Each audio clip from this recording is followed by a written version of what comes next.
好，大家好。我現在咧就會同大家講一講咧喺大廈嘅公用部分咧點樣去預防呢個鼠患嘅嚇。咁我等陣嘅內容咧就主要圍繞住3個部分啦。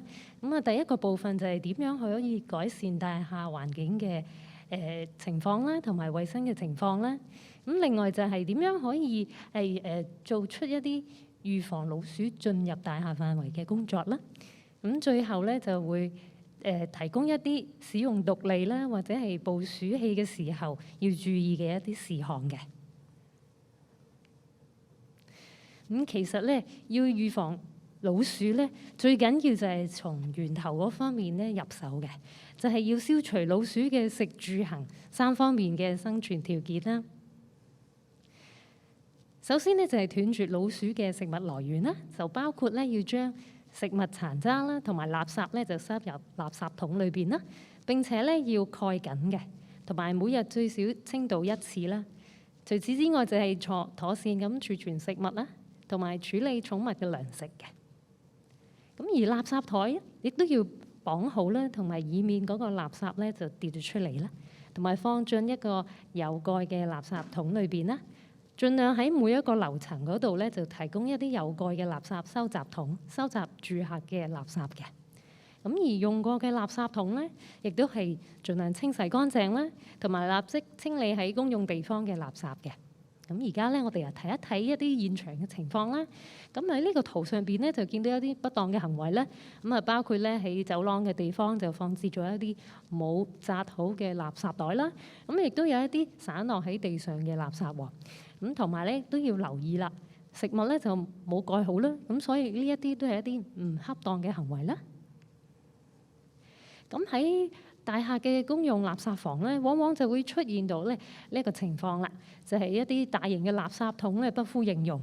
咁最好咧就係購置足夠數量嘅大型垃圾桶啦，同埋就係留意啦，清洗呢一個垃圾房嘅地台啦，咁就以免垃圾嘅汁液咧遺留喺度嘅。咁喺戶外嘅收集點咧，亦都係遇到同樣嘅問題啦，亦都要留意啦。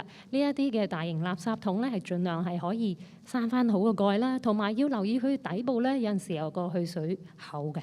咁嗰個底部嘅去水口咧，亦都要係有翻一個活塞咧去塞翻去嘅，以免老鼠可以從嗰個去水嘅位置咧就進入呢個垃圾桶㗎。咁亦都有時候咧，會喺一啲公用嘅場所咧，見到有人咧，佢哋會係餵飼一個野鳥啦，或者流浪嘅動物㗎。咁呢啲食物咧，如果係剩低咗喺度咧，就往往就會成為咗老鼠嘅食物來源啦。咁所以見到嘅時候咧，就要盡快清掃同埋予以禁止嘅。另一方面咧，我哋就要盡量咧去消除咧老鼠嘅藏身地點啦。嗰個原則就係唔好堆積垃圾或者雜物咧，亦都要定期清理傢俬底部啊，同埋靠牆部分嘅空隙啦，亦都要檢查下假天花啊、冷氣槽啊嘅地方。咁亦都要定期巡查花槽同埋路面嘅，睇下有冇一啲鼠患嘅跡象啦，同埋勤加修剪植物，以便咧及早發現鼠患嘅。咁而家咧，我哋就睇一睇一啲實況啦。咁啊〜呢度咧就有左邊嘅圖片，咁啊見到好唔理想啦，個情況就太多雜物堆積咧。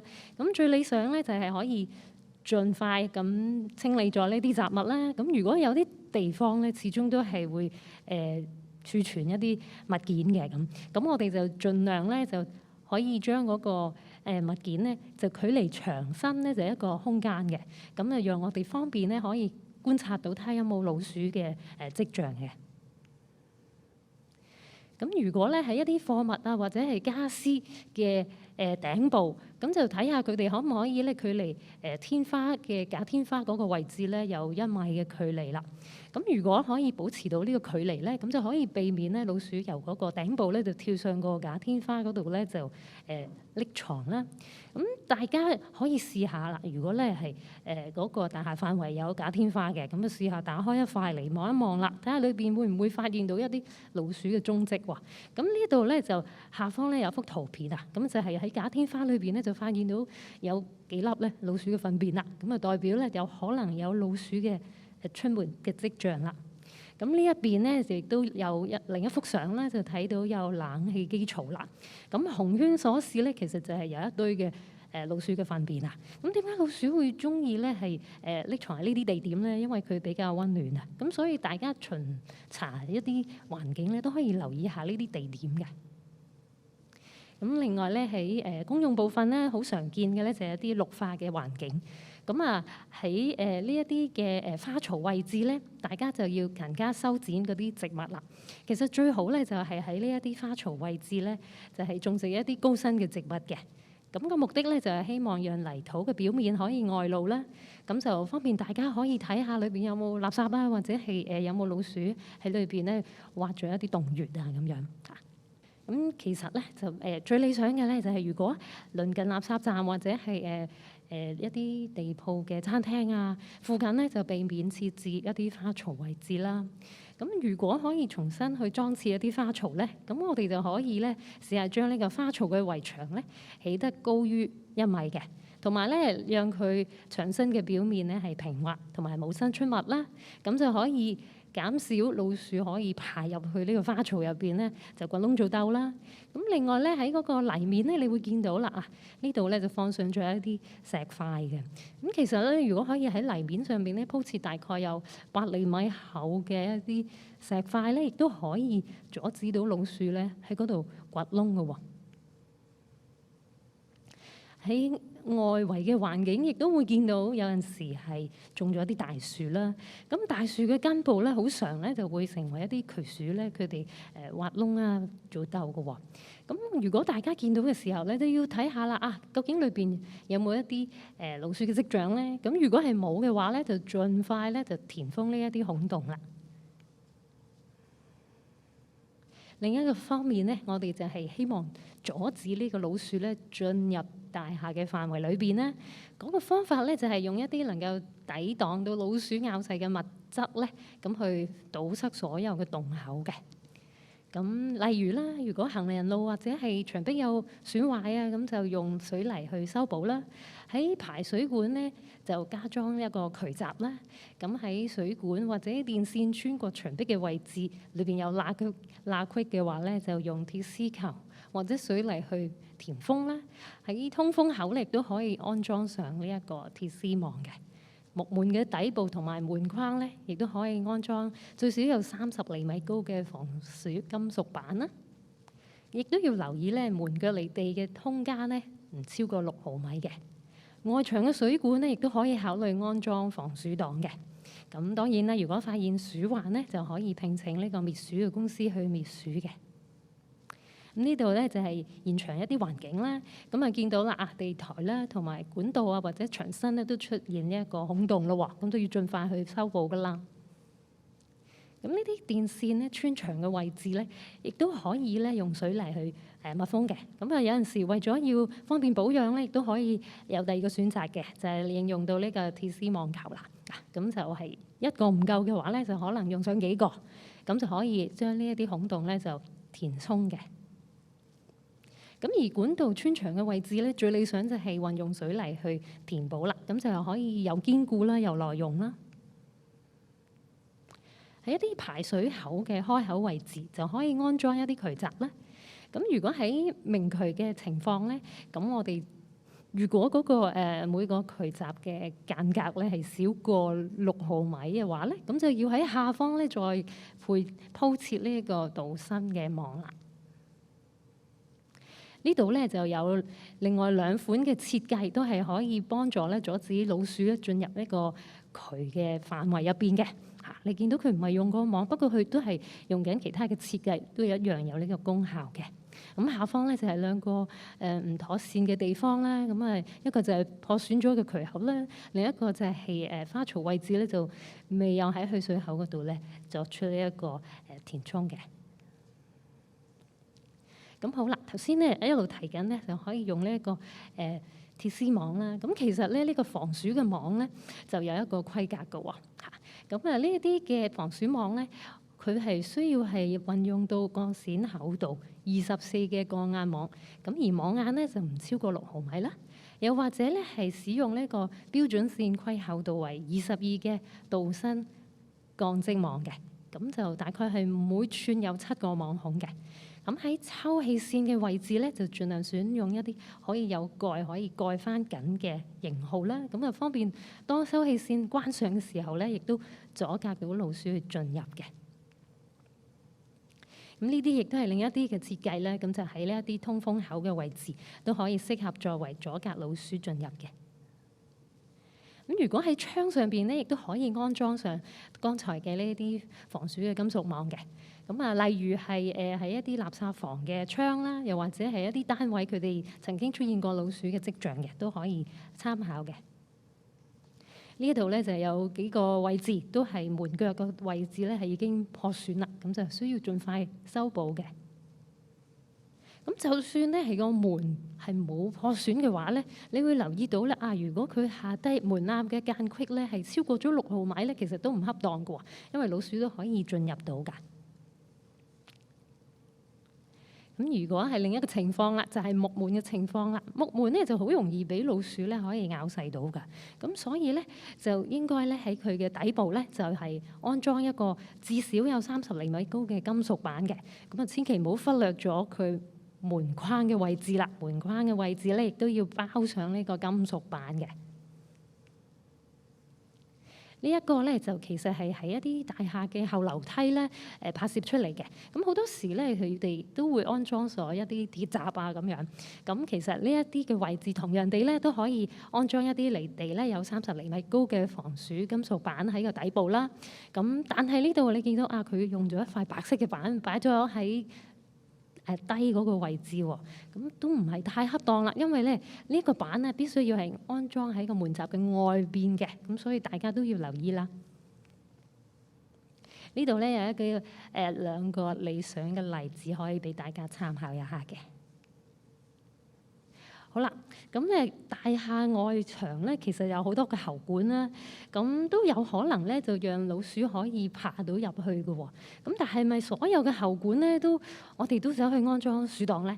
咁其實就唔係嘅。咁我哋可以咧就優先考慮咧喺一啲喉管咧，如果佢係連接到譬如話垃圾房啊，又或者係鄰近一啲食店啊，又或者係售賣一啲蔬果嘅店鋪嘅嗰啲嘅喉管，又或者係嗰啲喉管曾經係發現到有老鼠爬上去嘅，又或者係發現到有老鼠嘅擦跡嘅。咁呢一啲嘅地點咧，嗰啲喉管咧就值得考慮去安裝嗰個鼠擋啦。咁另一個方面咧就係要留意一下嗰個喉管同埋另外一啲喉管啦，又或者係喉管同其他嘅牆身會唔會咧係少過10厘米嘅？咁如果係咁嘅情況嘅話咧，咁就值得考慮咧去安裝嗰個鼠擋嘅喎。呢一度咧幅圖咧，我就畫上咗有2個唔同尺寸嘅鼠擋咧，可以俾大家參考嘅。咁其實咧就係2個唔同嘅情況嚟嘅喎。咁大家見到咧就有一個咧就係一個直渠嚟嘅，打直嘅。咁另一個設計咧就係可以適用於斜嘅渠啦，或者係打橫嘅渠嘅。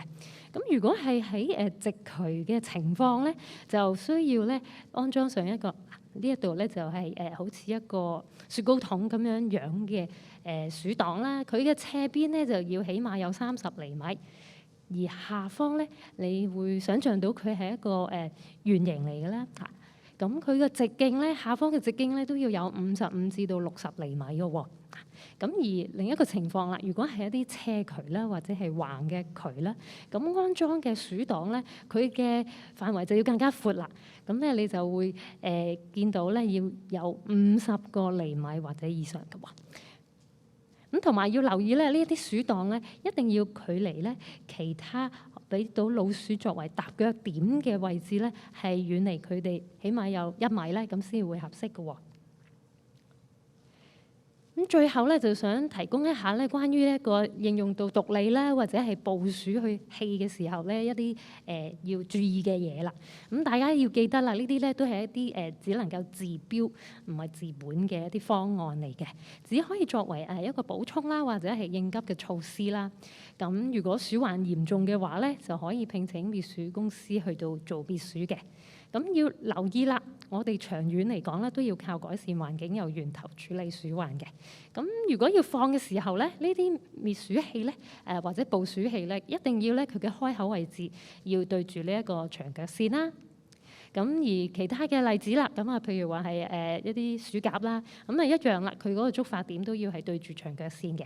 咁啊喺一啲鼠患嚴重啲嘅地方，可能會應用到兩個咁一齊放啦。咁一樣啦，佢嘅觸發點要面向住長腳線咧。咁如果唔夠空間嘅，可能咧呢兩個鼠夾咧，或者係捕鼠籠咧，就會係同嗰個長腳線好似一個平衡咁樣並列咗擺喺度嘅。咁喺呢個情況咧，就要留意啦，佢嗰個觸發點啦，同埋嗰個老鼠籠嘅開口啦，或者係一定要向外嘅，兩個都要向外嘅。如果係變咗係相對嘅話咧，咁樣就會係無效嘅裝置嚟㗎啦。咁大家要留意一下啦。至於咧，關於放置呢一個殺鼠劑啦嚇，咁殺鼠劑其實係一個有毒嘅物質嚟嘅，咁要好小心去處理嘅。咁滅鼠嘅公司嗰啲人員咧，其實佢哋應該事前咧就測試一下落藥理嘅地點，究竟係邊一啲地點先至合適咧？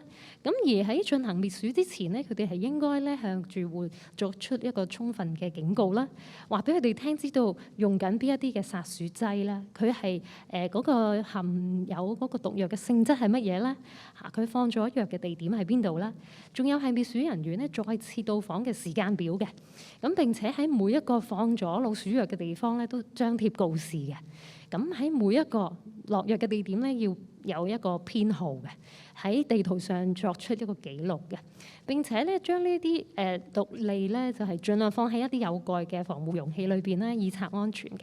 落藥之後係要頻密咁樣去觀察，補充食咗嘅毒餌啦，同埋記錄咧喺每一個地點咧食咗藥餌嘅份量嘅，以調節日後嘅分佈地點啦，同埋用藥嘅份量啦。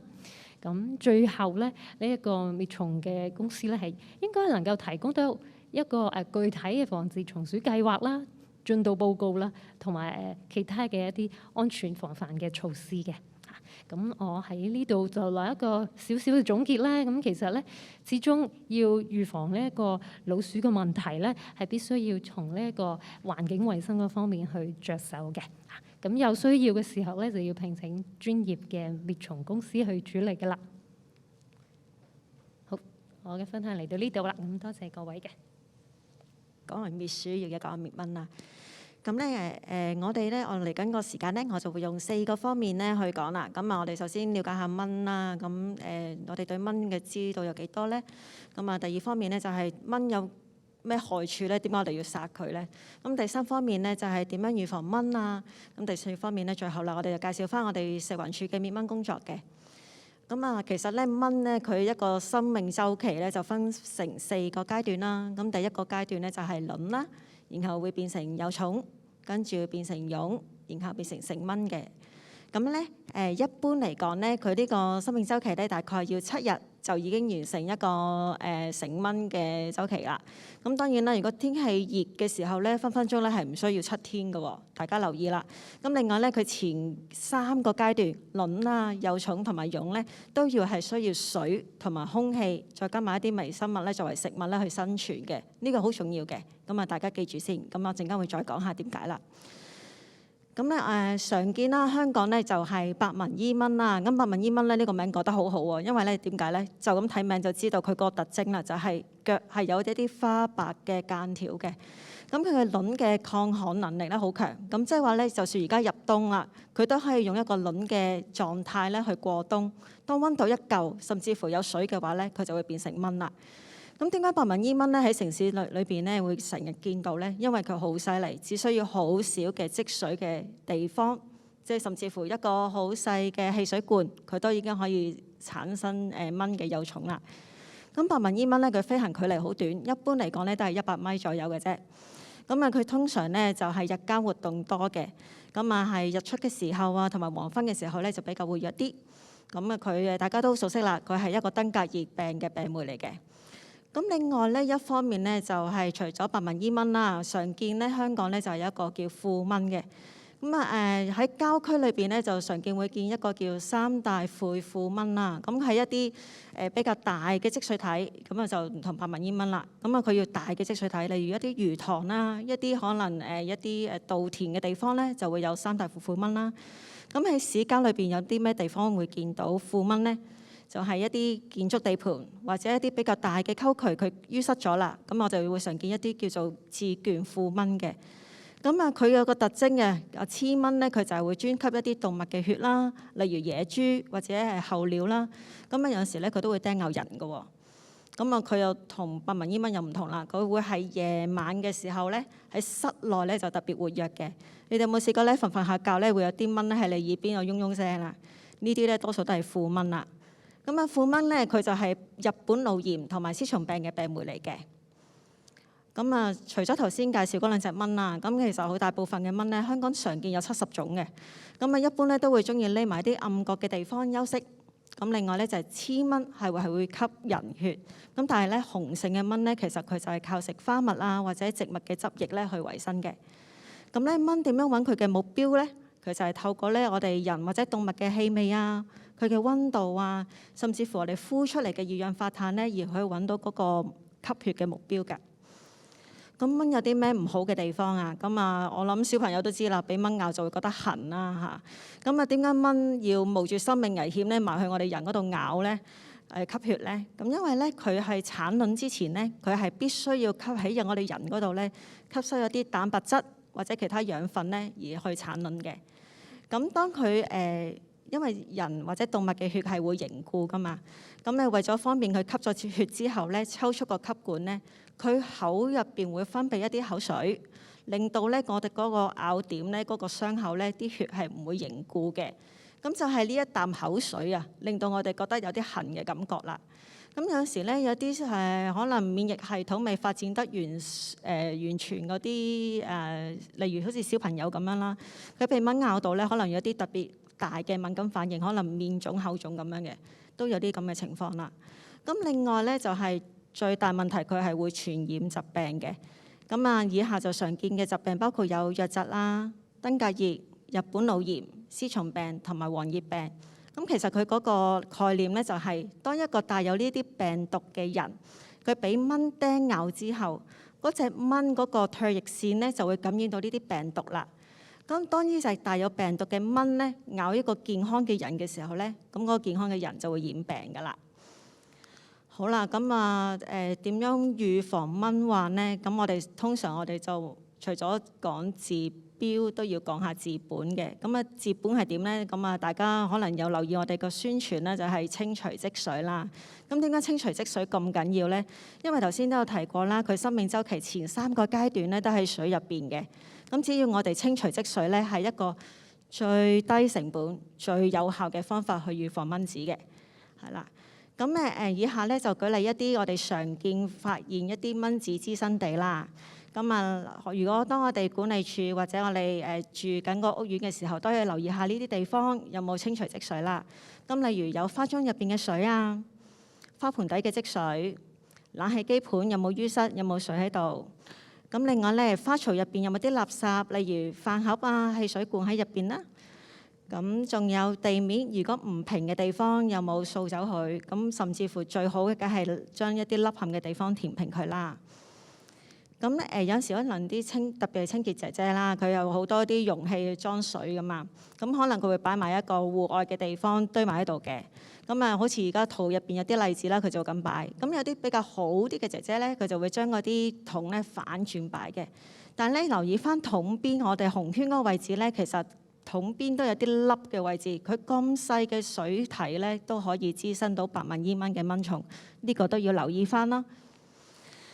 另外就淤塞嘅渠管啦，同埋咧我哋除咗檢查咧，除咗擔天應該講啦，我哋要成日擔天望地，望完地下又望下上邊。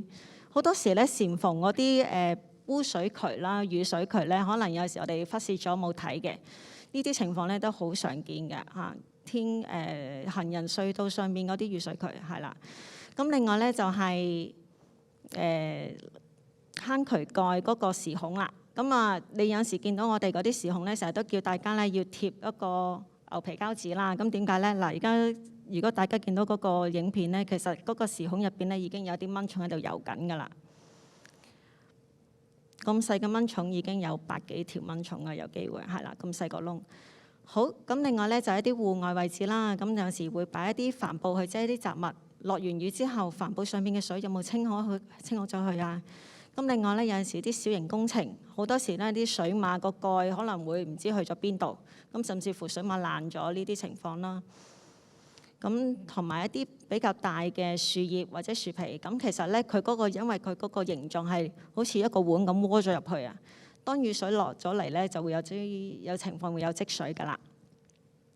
咁啊，喺一啲屋苑可能會裝一啲車胎去做一啲防撞嘅用途啦。咁我哋建議咧就將啲車胎吉穿佢，係啦。咁另外咧就係一啲水源位置，例如消防喉管啊、水龍頭位置有冇滲漏啊？咁用完之後咧就睇下有冇水喺入邊咯。咁呢一啲咧都係一啲防治蚊幼蟲嘅地方。咁啊，絕對就唔係我冇時間列晒出嚟啦。咁大家都可以留意翻啦。咁啊，點樣控制蚊嘅成蚊咧？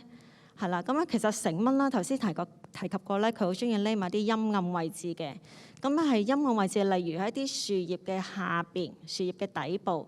咁所以我哋成日都話啦，要修剪花草，係啦，將啲花草嗰啲植物咧，盡量唔好太密。咁因為咧，如果太密嘅話咧，蚊就會喺嗰度休息㗎啦。咁甚至乎咧，如果花槽入邊有垃圾嘅話咧，如果花槽太密咧，我哋都好難夾清佢咯，甚至乎可能我哋睇唔到添嘅。咁喺我哋食環署嘅滅蚊工作方面啦，我哋食環署咧就會喺一個公眾地方咧提供一啲滅蚊服務嘅，甚至乎會清垃圾嘅，係啦。咁我哋點樣做一啲滅蚊服務咧？第一，我哋要移除蚊子嘅滋生點啦，夾清垃圾啦，清理翻咧明渠上面嗰啲淤塞物啊咁樣嘅。咁第二咧就係如果喺啲積水嘅地方，我哋冇辦法短期內咧清除佢咧，我哋就會用一啲除害劑。咁啊，好似圖入邊啦，咁啊同事咧就落咗啲蚊砂，係一啲除害劑咧去殺一啲蚊子嘅幼蟲嘅。咁另外咧，我一隻噴壺咧噴渠嗰度咧，嗰啲就係蚊油。咁啊喺個水面咧覆蓋一陣油咧，令到蚊嘅幼蟲咧窒息而死嘅。咁除咗殺蚊幼蟲咧，我哋仲有一個方法係殺成蚊嘅。咁殺成蚊咧就係我哋用一啲霧化嘅機咧，將嗰啲即殺性嘅除害劑咧發成一個霧點。當嗰個成蚊咧一掂到嗰個霧點咧，佢就會即時死亡㗎啦。係啦，咁我哋食環署咧亦都會喺唔同嘅屋苑啊或者地方咧去巡查嘅。咁啊，根據香港法例啦，第132章啦，《公眾衛生及市政條例》咧，如果積水入邊咧發現到蚊蟲咧，我哋係會作出檢控嘅。咁咧可以最高咧可以被罰款咧25,000蚊。咁啊，去到最後啦，咁我哋有一個建議俾大家嘅。咁啊，喺屋苑管理範圍咧，我哋就不妨咧，我哋揾一個專責嘅員工去負責一個防治蚊患嘅工作。咁佢要做啲咩咧？就請佢咧每星期最少檢查嗰個管轄範圍一次。咁啊，記錄翻咧有邊一個蚊子嘅滋生點。如果發現有積水嘅位置咧，就記得要清理翻啦。咁第三咧就係留意翻我哋個管轄範圍入邊咧有冇一啲天然嘅水體啊，盡量保持水流嘅暢通啦。咁啊，第四咧就係睇翻我哋嘅物業範圍之內咧有冇一啲設施係會收集一啲回收物品嘅，特別係一啲露天嘅場地啦。咁大家都知啦，好多時咧我哋嗰啲回收物品咧可能都要等1個禮拜甚至1個月咧儲齊一堆咧先會有公司嚟收嘅。咁呢啲地方咧就留意翻我哋喺嗰個防止積水嗰個工作咧有冇做得妥當啦。咁啊，最後啦，有需要嘅時候不妨加裝一個捕蚊器，咁都係一個咧輔助嘅方法去做一啲滅蚊嘅工作嚟嘅。咁啊，多謝大家。咁啊